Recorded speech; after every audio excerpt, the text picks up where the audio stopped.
തിരുവനന്തപുരം നഗരസഭയിൽ ബി.ജെ.പി. അധികാരത്തിലേക്ക് പകുതിയിലേറെ സീറ്റുകൾ നേടി മിന്നുന്നത് മേയർ ആരാകുമെന്ന് കാത്തിരുന്ന് കാണൂ എന്ന് രാജീവ് ചന്ദ്രശേഖർ.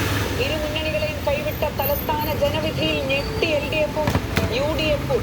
തൃപ്പൂണിത്തുറ, പാലക്കാട് നഗരസഭകളിലും ബി.ജെ.പി. ഒന്നാമത്. പഞ്ചായത്തുകളുടെ എണ്ണത്തിലും വർധന.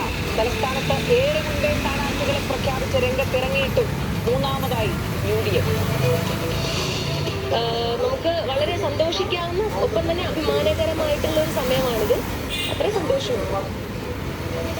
ഹൈക്കോടതി ഇടപെടലിലൂടെ വോട്ടർ പട്ടികയിൽ തിരിച്ചെത്തിയ യു.ഡി.എഫ് സ്ഥാനാർത്ഥി വൈഷ്ണയ്ക്ക് തിരുവനന്തപുരം മുട്ടടയിൽ തിളങ്ങുന്ന ജയം. അടൂരിൽ രാഹുൽ മാങ്കൂട്ടത്തിലിന്റെ വിശ്വസ്തൻ ഫെന്നി നൈനാൻ തോറ്റു. ബി.ജെ.പി. സ്ഥാനാർത്ഥിയായി മത്സരിച്ച ആർ ശ്രീലേഖയ്ക്ക് തലസ്ഥാനത്ത് വിജയം.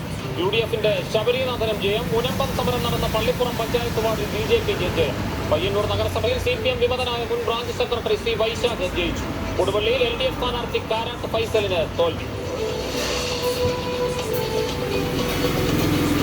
തദ്ദേശ തെരഞ്ഞെടുപ്പിന് 3 മാസം ബാക്കി നിൽക്കെ യു.ഡി.എഫിന് ഊർജ്ജമേകി വിജയം. പതിറ്റാണ്ടുകൾ എൽ.ഡി.എഫ് കൈപ്പിടിയിലാക്കിയിരുന്ന തദ്ദേശ സ്ഥാപനങ്ങൾ പോലും തിരിച്ചുപിടിച്ചു.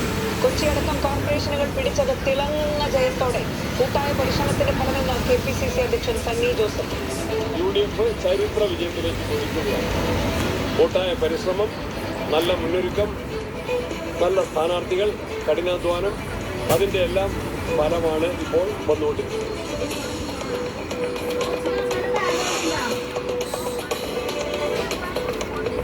പാലാ നഗരസഭയിൽ ബിനു പുളിക്കക്കണ്ടത്തിനും മകൾക്കും സഹോദരനും സ്വതന്ത്രരായി വിജയം. പത്തനംതിട്ട പള്ളിക്കലിൽ പരസ്പരം മത്സരിച്ച അമ്മയും മരുമകളും തോറ്റു.